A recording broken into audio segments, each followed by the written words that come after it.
Depuis quelques jours, la cité montoise a vu s'installer plusieurs œuvres artistiques urbaines. Faire entrer l'art dans la ville, c'est la volonté de Mons 2015. Ces œuvres ont plusieurs objectifs, notamment le partage avec le public. C'est aussi une manière d'amener l'art, ici plutôt contemporain, de le sortir des murs des musées, de le proposer de manière gratuite comme ça aux visiteurs ou aux touristes ou simplement aux passants qui est là sur le trottoir. Et il y a une deuxième raison, il nous semblait important que la personne qui circulait dans Mons en 2015 puisse voir que la ville aussi avait changé. Pour les artistes concernés, il y a d'autres objectifs. Inverser le rapport traditionnel entre l'art et les visiteurs. Ici, c'est l'art qui s'offre au public.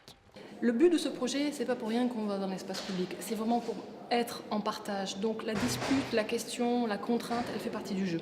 Le fait aussi qu'en ce moment nous avons des dégradations, c'est-à-dire qu'il y a des gens qui s'amusent à arracher des petits bouts, ça fait partie du jeu. C'est pas drôle, mais on sait bien qu'on n'est pas dans un musée ou un espace muséal où on va être dans du confort. On est dehors. Donc ces débats-là sur qu'est-ce que l'espace public, à qui il appartient, qu'est-ce qu'on y écrit et comment, ça fait partie du projet. L'installation d'œuvres en rue doit évidemment respecter certaines conditions. Elles sont préconisées par la ville et sont d'ordre légal et administratif. Donc très concrètement, selon le type d'œuvre qui se développe dans l'espace public, il faut soit un permis, soit une simple autorisation d'occupation de l'espace public. D'une manière générale, la ville peut accompagner en remettant dans le cadre par exemple de permis des recommandations, des avis sur l'aménagement qui doit être effectué aux alentours si nécessaire, mais les œuvres sont gérées et les demandes administratives, si je puis dire, sont traitées par la fondation et la ville reste finalement un acteur certes du dossier parce qu'elle l'encourage et elle participe, mais d'une manière générale, il y a une forme d'autonomie de la fondation. Les contraintes pour les artistes sont multiples, à l'image de Karel Ménine, conceptrice de la phrase.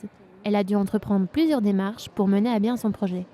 La première, c'est de devoir contacter plus de 450 propriétaires de façades et leur demander l'autorisation de passer sur leur façade, de savoir s'ils sont d'accord, de trouver aussi une technique qui permette de protéger les façades, pour ne pas être dans un geste dégradant, donc de rassurer avant d'expliquer le projet. Pour Bonhomme, connu aujourd'hui sous le nom de Vincent Klominski, les contraintes imposées l'ont obligé à modifier ses habitudes artistiques. Dans les commandes, ce que j'essaye de développer, que je ne pouvais pas faire illégalement, c'est plutôt des paysages, des choses des dessins qui s'ancrent beaucoup plus dans la surface en fait, qui viennent toucher tous les coins et tout. C'est plus des figures isolées comme un animal qui est un peu en situation de chute ou de course ou toujours un petit peu fugace. C'est plutôt des paysages lents, longs. Donc là je suis sur une forêt, il y a beaucoup d'arbres, il y a beaucoup de couleurs. C'est tout un tas de choses que je ne pouvais pas développer illégalement. Malgré tous ces impératifs, 15 artistes ont répondu présents pour ce projet de grande envergure. Quant aux œuvres, elles seront officiellement inaugurées le 4 avril.